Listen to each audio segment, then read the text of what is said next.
ఈ వీడియోలో మనం చందమామ 2012 జూన్లో ప్రచురింపబడిన బేతాళ కథలు నిజమైన వేటగాడు కథ విందాం. పట్టువదలని విక్రమార్కుడు చెట్టుపై నుంచి శవాన్ని దించి భుజాన వేసుకొని మౌనంగా శ్మశానం కేసి నడవసాగాడు. అప్పుడు శవంలోని బేతాళుడు, రాజా, నువ్వు ఈ అర్ధరాత్రి వేళ ఏ ప్రయోజనం ఆశించి ఇలా సంచరిస్తున్నావో నాకు బోధపడటం లేదు. బహుశా ఎవరికైనా న్యాయం చేయడానికో లేక ఎవరి ప్రాపకం సంపాదించుకోవడానికో ఈ పనికి పూనుకున్నావేమో. ఎవరి ప్రాపకం కోసం ఈ పని చేస్తున్నావో కానీ ఆ కార్యం నీవు కష్టపడి నెరవేర్చినా వాళ్ళు నీ నిజాయితీని నమ్మకపోవచ్చు. పూర్వం తను దొంగ కాకున్నా వట్టి పుణ్యానికి అనుమానించబడ్డ ఒక వేటగాడి కథ చెబుతాను, శ్రమ తెలియకుండా విను అని కథ చెప్పసాగాడు. పూర్వం బసవయ్య అనే వేటగాడు అడవి పక్కన ఉన్న కొమ్ముగూడెంలో నివసిస్తూ ఉండేవాడు. గూడెం పక్కనున్న అడవిలోని జంతువులు పక్షులే అతనికి జీవనాధారం. వాటిని పట్టి సమీపాన గ్రామాల్లో అమ్ముకొని జీవిస్తుండేవాడు. ఒకనాడు ఎప్పటిలాగే అడవిలోకి వెళ్ళేసరికి బాట పక్కన సగం తినేసిన మనిషి శవం కనపడ్డది. దానికి కాస్త దూరంలో నేల మీద మెరుస్తూ బంగారు గొలుసు కనపడేసరికి దాన్ని చేతిలోకి తీసుకున్నాడు. సంతోషంగా మెడలో వేసుకున్నాడు. తర్వాత ఓ కుందేలును వేటాడి ఇంటికి తీసుకొని పోయాడు. ఓ నెల తర్వాత దసరా పండుగ వస్తుంది. ఇంట్లోకి సరుకులు, పిల్లలకు మనకు బట్టలు తీసుకురండి అంది భార్య. మన వద్ద దాచిపెట్టిన డబ్బులేం లేవు, ఈ గొలుసు అమ్మి తీసుకువస్తాను అని చెప్పి పట్నానికి బయలుదేరాడు. నేరుగా కంసాలి కనకయ్య దుకాణానికి వెళ్ళి గొలుసు చూపించి, దీన్ని తీసుకొని వచ్చినంత డబ్బివ్వండి అని అడిగాడు. కంసాలి కనకయ్య ఆ గొలుసును చూసి ఆశ్చర్యపోయాడు. ఇది తాను చేసిందే. ఏడాది క్రితం దాన్ని మురారికిచ్చాను. నెల నుండి అతను కనిపించడం లేదు. ఇతనే గొలుసు కోసం మురారిని చంపి ఉంటాడనుకొని వెంటనే భటులకు సైగ చేశాడు. రాజభటులు నగతో సహా బసవయ్యను లాక్కొని వెళ్ళి న్యాయాధికారి ముందు నిలబెట్టాడు. ఇంతలో మురారి భార్య కూడా ఏడుస్తూ న్యాయాధికారి మొరపెట్టుకుంది. అయ్యా, నా భర్తను ఇతడే చంపేసి ఉంటాడు. ఇంత ఘాతుకానికి పాల్పడిన ఇతగాడికి మరణదండన విధించి నా గొలుసు నాకిప్పించండి. నా భర్త జ్ఞాపకార్థం దాన్ని అట్టి పెట్టుకుంటాను అని ఆమె కన్నీళ్లు పెట్టుకొని న్యాయాధికారిని వేడుకుంది. న్యాయాధికారి పేరు ధర్మరాజు. సమయస్ఫూర్తితో వ్యవహరిస్తాడని, న్యాయబద్ధంగా తీర్పు చెబుతాడని తనకు చాలా పేరుంది. తన ఎదుట నిర్భయంగా నిలబడ్డ బసవయ్యతో, ఈ నగ నీకెక్కడిది, నిజం చెప్పు అని అడిగాడు న్యాయాధికారి. అయ్యా, ఉదయమే నేను వేటకు వెళుతూ ఉంటే జంతువులు తినేసిన సగం మనిషి శవం దారి పక్కన కనపడింది. ఆ పక్కనే ఈ గొలుసు పడి ఉంటే తీసుకున్నాను. సొంతదారుకు ఇద్దామన్నా అక్కడ ఎవరూ లేరు. ఇప్పుడు కుటుంబ అవసరాల కోసం అమ్ముదామని వస్తే భటులు నన్ను పట్టుకొని దొంగ అని మీ ఎదుట నిలబెట్టారు అన్నాడు బసవయ్య నదురు బెదురు లేకుండా. నువ్వు అబద్ధం చెబుతున్నావని మురారి భార్య అంటుంది.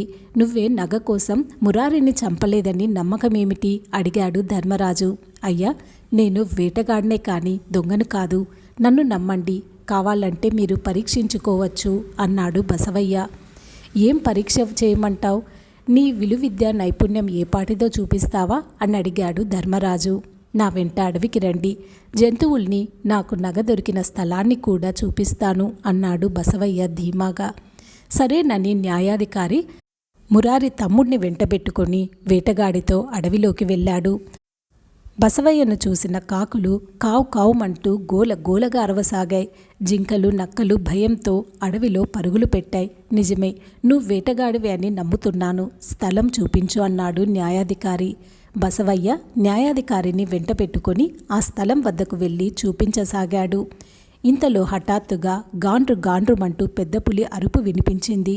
అదిగో, మనిషిని చంపే పులి వస్తుంది కనుకే మాటు వేసి కూర్చుంది మరో మనిషి కోసం. మీరు చెక్కెక్కేయండి అని బసవయ్య గబగబా వాళ్లను చెక్కెక్కించాడు. తరువాత అతడు కూడా ఆ చెట్టెక్కి బాణం సిద్ధంగా పట్టుకొని కూర్చున్నాడు. కాసేపటికి పులి వాళ్ళు కూర్చున్న చెట్టు కిందికి వచ్చి మనుషుల్ని అందుకోవటం కోసం చెట్టుపైకి ఎక్కడానికి ప్రయత్నించసాగింది. బసవయ్య బాణం సంధించి పులి మీదికి సూటిగా వదిలాడు. డొక్కలో దిగిన బాణంతో పులి పెద్దగా అరుస్తూ కొద్ది దూరంలో వెళ్ళి నేల మీద పడి చనిపోయింది. అందరూ చెట్టు మీద నుండి దిగారు. అప్పుడు న్యాయాధికారి బసవయ్యను మెచ్చుకోలుగా చూస్తూ, నువ్వు దొంగవై ఉంటే మమ్మల్ని చంపేసి మా మెల్లో ఉన్న ఈ బంగారాన్ని కూడా తీసుకునేవాడివే. కానీ నువ్వు నిజమైన వేటగాడివి. నిన్ను అనవసరంగా అనుమానించినందుకు బాధపడుతున్నాను.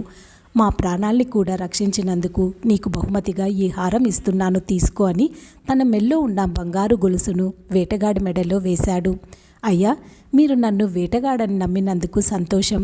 కానీ ఈ మాటలు ఇక్కడ కాదు, మీ న్యాయస్థానంలో 10 మంది ముందు చెప్పండి అని గొలుసు తిరిగి ఇచ్చివేశాడు బసవయ్య. న్యాయాధికారి అతని తెలివితేటలకు ఆశ్చర్యపడ్డాడు. ఆ విధంగానే తనతో పాటు అతన్ని తీసుకెళ్లి సభ ఏర్పాటు చేశాడు. సభికులారా, మీతో పాటు నేను అనవసరంగా ఇతన్ని అనుమానించాను. ఇతడి సాహసం వల్లనే నేను తిరిగి మీ ముందు మాట్లాడగలుగుతున్నాను. బసవయ్య నిజమైన వేటగాడు కాకుంటే మేమీ పాటికి పులికి ఆహారమైపోతుండే వాళ్ళమే. బసవయ్యకు మురారి గొలుసు దొరికిందే కానీ మురారిని హత్య చేసి ఆ గొలుసును దొంగలించలేదు అని న్యాయాధికారి ధర్మరాజు జరిగిన సంఘటనంతా వివరించాడు. ప్రజలు అభినందన పూర్వకంగా చప్పట్లు చరిచారు. తర్వాత ధర్మరాజు రాజభటులు తెచ్చిన గొలుసును మురారి భార్య మనెమ్మకు ఇచ్చివేశాడు. అనంతరం న్యాయాధికారి తన మెడలో గొలుసును తీసి, మా ప్రాణాలను రక్షించినందుకు బసవయ్యకు ఈ చిన్న బహుమతినిస్తున్నాను అని ప్రకటించి తన మెడలోని హారం తీసి బసవయ్య మెడలో వేయబోయాడు. అయ్యా, మన్నించండి, మీ కానుకను తీసుకోలేను. మాకు పండుగ సరుకులు బట్టలు ఇప్పించండి చాలు, గొలుసు మాత్రం వద్దు అని వేడుకున్నాడు. బసవయ్య మాటలు విని ఏదో అర్థమైనట్లుగా నవ్వి ఏడాదికి సరిపడా సరుకులు, అతని కుటుంబానికి సరిపోను బట్టలు పెట్టి గౌరవంగా వీడ్కోలు పలికాడు న్యాయాధికారి. బేతాళుడి కథ చెప్పి, రాజా, బసవయ్యను న్యాయాధికారి మొదట దొంగగాను అనుమానించి అడవిలోకి తీసుకెళ్లాడా? అడవిలో గొలుసు ఇవ్వబోగా వేటగాడు ఎందుకు తీసుకోలేదు? న్యాయస్థానంలోనే ఎందుకు ఇవ్వమన్నాడు? న్యాయస్థానంలో ఇవ్వబోగా వద్దని సరుకులు బట్టలు మాత్రమే ఎందుకు కోరాడు? బంగారం విలువ తెలియకనా? ఈ ప్రశ్నకు సమాధానం తెలిసి కూడా చెప్పకపోయావో నీ తల 1000 ముక్కలవుతుంది అన్నాడు. అప్పుడు విక్రమార్కుడు న్యాయాధికారి సభలోనే బసవయ్య తడబడకుండా సమాధానాలు చెప్పిన తీరుకు అతడు వేటగాడనే నమ్మాడు. కానీ జనానికి నమ్మకం కలిగించడం కోసం మురారి బావమరిదిని తీసుకొని అడవికి వెళ్ళాడే కానీ భయంతో రక్షణ కోసం కాదు. దొంగని అనుమానిస్తే వెళ్ళేవాడే కాదు. అడవిలో హారం ఇవ్వబోగా వద్దన్న బసవయ్య దాన్ని సభలో ఇమ్మని కోరింది తన నిర్దోషిత్వం నిరూపించుకోవడం కోసమే. అడవిలో గొలుసు తీసుకొని ఎవరి ఇండ్లకు వాళ్ళు వెళితే జనానికి నిజం తెలియక దొంగలాగే అనుమానిస్తారు. అందుకే సభలో ఇవ్వమని కోరాడు. ఇంకా ఆ పులి సంఘటన న్యాయాధికారి కానీ వేటగాడు కానీ అసలు ఊహించలేదు. తన ప్రాణాన్ని కాపాడాడనే కృతజ్ఞతతో న్యాయాధికారి హారం ఇద్దామనుకున్నాడు. సభలో హారాన్ని ఇస్తున్న బసవయ్య వద్దనడానికి కారణం వేటగాడు దాన్ని ఎల్లకాలం ధరించాడు. ఏనాటికైనా హారాన్ని అమ్మి కుటుంబ అవసరాలు తీర్చుకోవాల్సిందే. వెంటనే అమ్మితే న్యాయాధికారికి బాధ అనిపించవచ్చు, జనానికి ఈర్ష్య, అనుమానం కలగొచ్చు. తన కుటుంబం గడవడానికి మాత్రమే సరుకులు కావాలి, బంగారం ఎప్పుడూ కోరుకోలేదు. అందుకే హారం వద్దని సరుకులు, వస్త్రాలు మాత్రం ఇప్పించమని అడిగాడు. న్యాయాధికారి మురారి భార్యకు భర్త హారం ఇప్పించి వేటగాడికి కావలసిన వస్తువులు కూడా ఇప్పించి ఇద్దరికీ సరైన న్యాయం చేశాడు అని చెప్పాడు. బేతాళుడికి సరైన సమాధానం లభించడంతో శవంతో సహా మాయమై తిరిగి చెట్టెక్కాడు. ఈ కథ ఇంతటితో సమాప్తం. ఈ వీడియో మీకు నచ్చినట్లయితే దయచేసి ఈ ఛానల్ని సబ్స్క్రైబ్ చేసుకొని ఈ వీడియోని లైక్ చేయండి. ధన్యవాదములు.